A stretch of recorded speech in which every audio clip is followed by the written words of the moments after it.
Hello guys, how's it going? My name is Dal. Over the last few weeks, we've been taking a much closer look at a bunch of different classes over in the War Within Alpha. Over the last few weeks, I've actually meant to take a much closer look at the class of Monk, which has continued to get changes after changes after changes, with Blizzard looking to completely give him an entire massive overhaul.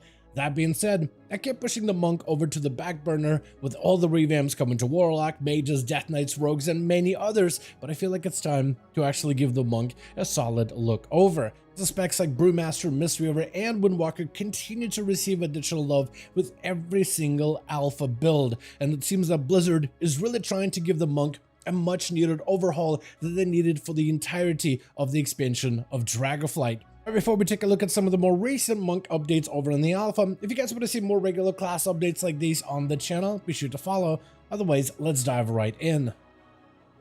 So when it comes to Monk talents, I first want to go over with the spec that is gaining the most amount of changes over the last few weeks, and then kind of go over towards the specs that have gotten the least amount of actual visible changes. And also go over the one hero spec that's actually got some adjustments as well. For the most part, Monks are benefiting greatly from the class challenge, however, but this set of talents saw a lot of changes in earlier weeks and hasn't gotten too many updates. For the most part, I'd say that this whole talent tree is the most exciting part about a Monk, if you're considering playing one going forward. I mean, there's a lot of awesome options here with very exciting caps and bonuses. For example, Lighter Than Air is actually a very fun one. Just to show this one off, as a Monk, it lets you double jump in order to get a quick rush of movement speed, which can be used to cover small distances or maybe be able to jump over and leap over to a platform. And the variety of uses this ability on its own has when it comes to Monk's mobility, or even just being able to dodge a juke out of the way of abilities, I think is a very exciting prospect. It gives you a fairly generous uptime. Plus we have things like Flowetry, which grants you additional defensive bonuses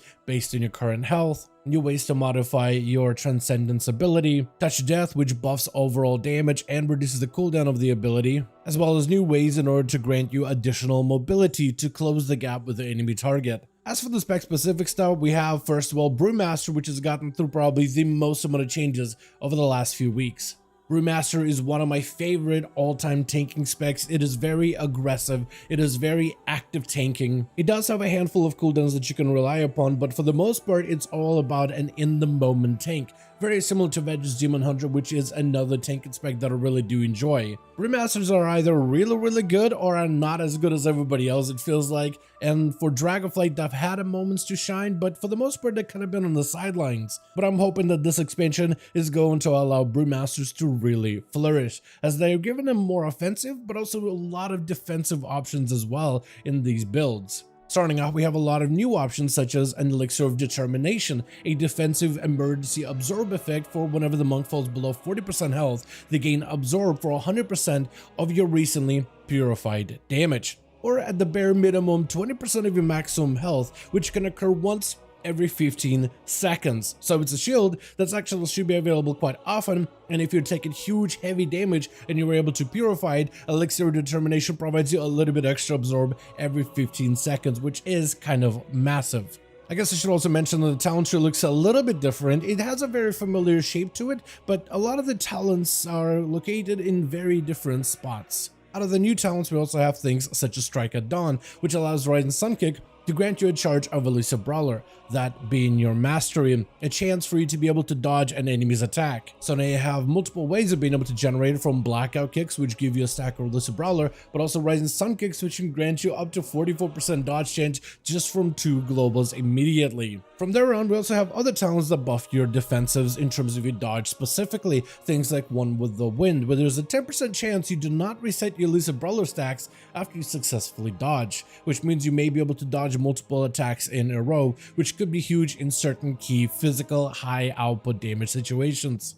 One of the benefits of a Brewmaster and the way they interact with certain healers is the ability of Celestial Fortune, where you have a chance equal to your critical strike chance to be healed for additional 80% of that amount healed. Most Brewmasters synergize really well with something like a Restoration Druid who's able to pop a bunch of hots on them, so it's a lot of opportunity for Celestial Fortune to proc automatically.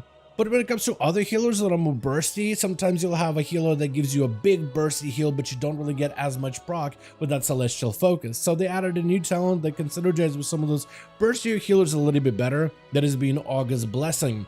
When you would be healed above your maximum health, like with a bursty heal ability, you instead convert the amount equal to 40% of your critical strike to heal over time of that effect. So it gives you a healing over time effect that can keep on rolling if you are getting over healed by any of the abilities. That is a healing over time effect that can continue to heal you after you start taking big damage in your health bar.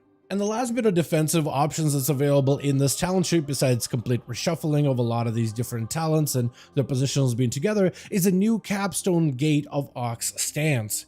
Casting Purifying Brew grants you a charge of Ox Stance, increased based on your stagger level. When you take damage that is greater than 60% of your current health, a charge is consumed to increase the amount you normally stagger. Stagger is a pretty big component of Brewmaster monks, as the way they deal with damage is they don't take a full hit ever. Instead, a portion of all damage they take is offset into a stagger. But that's the benefit of monks. You are either dodging enemy attacks with your elusive brawler ability, so you're trying to make sure you don't ever take too many physical hits in a row if you can help it, but from attacks that you can't mitigate, things like magic attacks or certain abilities that cannot be dodged, you are going to be able to stagger that damage, take that damage over a period of time, which helps smooth out your damage intake, allowing your healers to keep focus healing you instead of getting spiked out of nowhere. That being said, stagger can only take a portion of all damage that you normally take. And that portion is generally low, but that all depends on how much agility you have. So there are some ways to modify to make stagger more effective. Things like using your keg as well as your blackout kick allows you to get shuffle, which allows you to increase the value of the stagger by 100%. And as long as you maintain this buff, you're able to get a more efficient going stagger. But what the ability of the Ox Stance does is it allows you to take on more stagger if an ability really spikes you for a huge portion of your health. So if you're taking a really huge spiky hit where your stagger is just unable to offset a huge portion of the damage, that means your health bar takes the most amount of hits. And generally in the past, monks have never had the biggest health bar out of all the tanks in the game, so if you take a huge spiky hit and stagger can't cover a huge portion of it, a lot more of it goes to your health bar, which puts you in grave danger.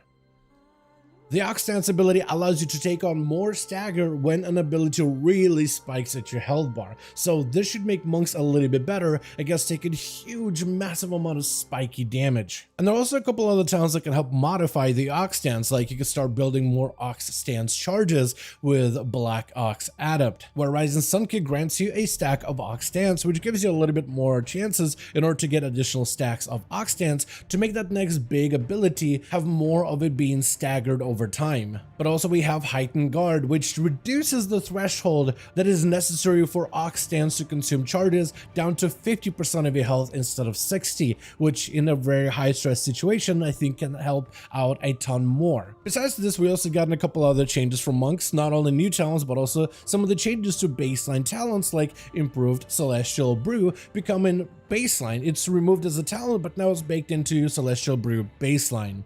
Or improved Purifying Brew has also been baseline into your Purifying Brew ability. And besides that, we also have additions to some of the older talents that are not necessarily new, but adjusted, let's just say. Like for example, the choice between Press to Advantage or Weapons of Order. Normally either one of these talents can then be further upgraded with either Call to Arms or with Chi Surge, but those two talents have now been separated, so if you want to pick up both of them, you totally could for your monk build.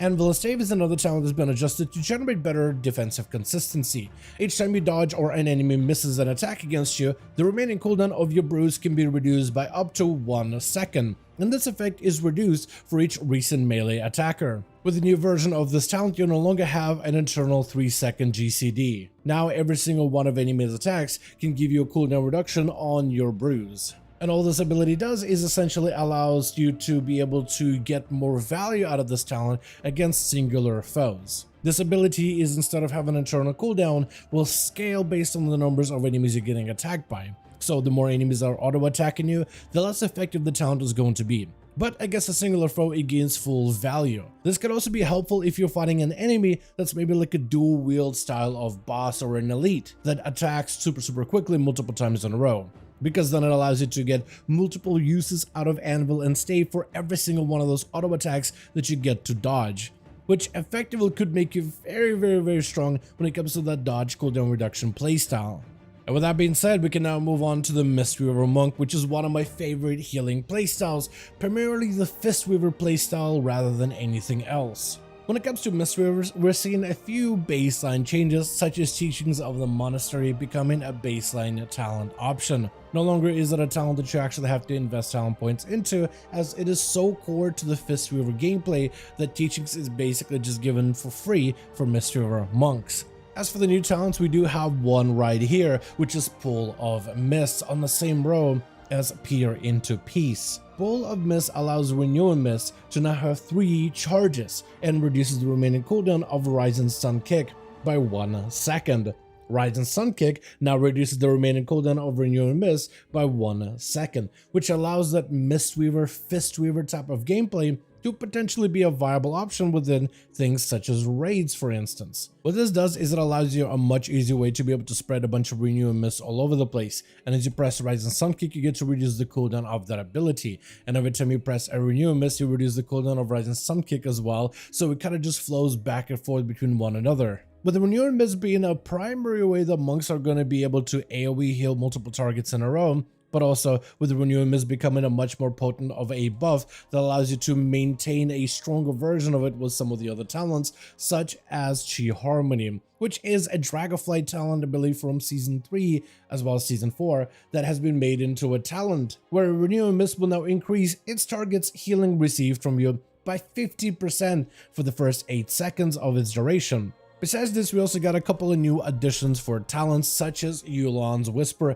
which has been adjusted, where instead of having the ability tied to your Thunder Focus Tea, it is instead tied to your Mana Tea. While channeling Mana Tea, you exhale Breath of Yulon, healing up to 5 allies within 15 yards, so with how aggressively you play around your Mana Tea ability, either with Energizing Brew or Life Cycles, I think this talent could actually gain some kind of value.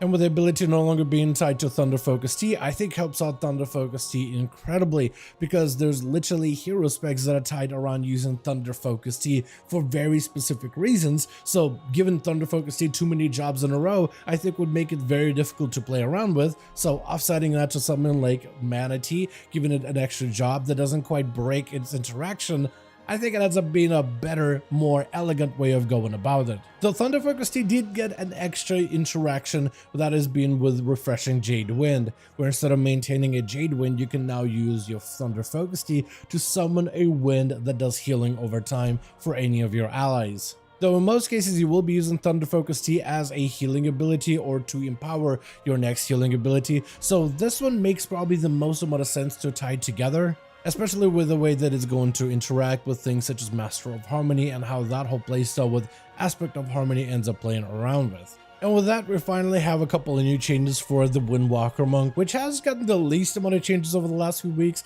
although the changes they did get actually don't seem all that terrible. There is one that's going to be, I think, a little bit of hit and miss depending on who you are, but Sky Touch and Sky Reach as talents are completely gone. That is the talent that allows your jab, or Tiger Palm, I'm so used to calling it a jab from way back in the day, Tiger Palm, granting you 50% additional critical strike chance against the enemy target. That talent is now replaced with Memory of the Monastery. Tiger Palm's chance to activate Blackout Kick, where Blackout Kick is free, is increased by 15%.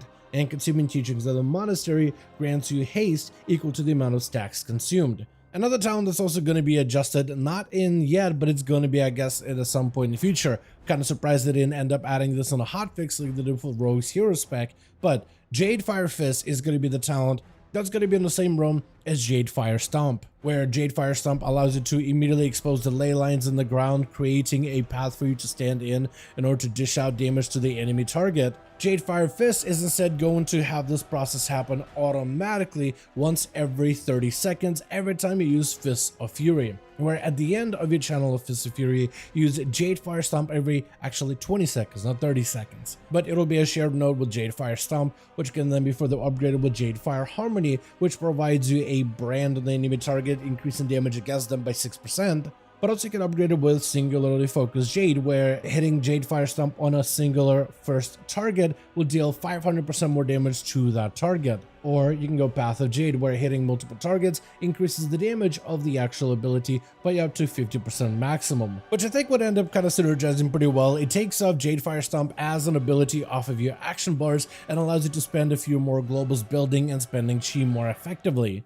Now, the last set of changes are going to be mostly to the Conduit of the Celestials hero talents, and I've been messing around and experimenting with a lot of the hero talents. I'm not quite there in place to be able to do a full overview of them. I think I still need to spend a little bit more time with them. Plus, some of them, such as Shadowpen, just really feel completely underbaked at the moment. So I want to give them a little bit more time before they're fully finalized to do a proper overview. Otherwise, I think I might say some stuff that I may end up regretting. But we did see some new changes for the Conduit of Celestials, which seems like a very powerful option.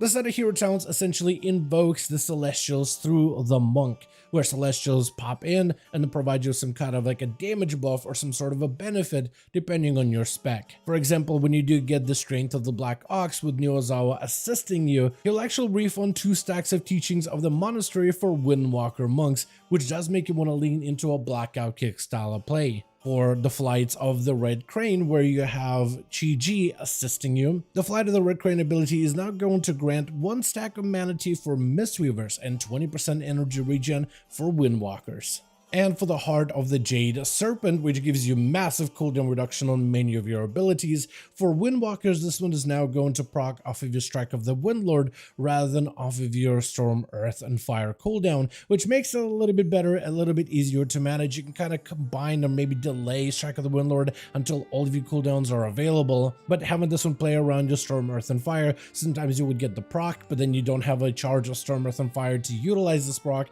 even if you're trying to manage all of these charges as effectively as possible. So shifting this one into Strike of the Windlord is a little bit better, as it ends up lining up a little bit more evenly. And with that being said, that's going to be everything we got so far for the class of Monk. It's been a lot of fun to experiment with and mess around with from time to time, and I really want to do a more of a deeper dive into Monk in my free time, but this is a class that's actually been very exciting to follow thus far. Very excited about the class challenge tree that they've got a complete revamp for, and I think there's so many more options for monks to pick from.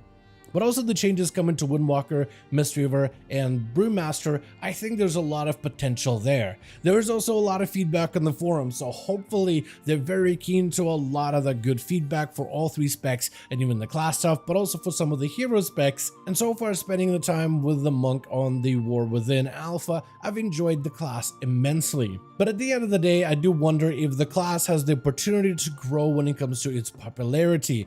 Generally, from expansion to expansion, the amount of players that do play monks, unless it's like a meta spec or a flavor of the month spec, generally those numbers are lower than some of the other classes, at least historically. So I wonder if the set of changes could actually grow the community more naturally outside of flavor of the month stuff. Because this class is looking really fun. It looks like they keep adjusting and making new changes for this one. They keep coming back to it every single week so far. So I'm very excited to see how this one is going to end up developing over the next few weeks and months. But at the end of the day, it doesn't really matter what I think. I want to hear what you guys think in the comments down below. Are you excited about the changes coming to monks in War Within? Also, let me know what you think about some of the talents changes we talked about today with the Brewmaster, Mistweaver, and the Windwalker. And out of the 3 specs of monk, which one are you excited for the most? Let me know your thoughts in the comments down below. As per usual, if you guys enjoyed this video or found it informative, go ahead and give it a thumbs up. I would very much appreciate it. And as always, in the description of every single video and live stream, we have a link to our Discord community channel. Probably the best place to reach out to me directly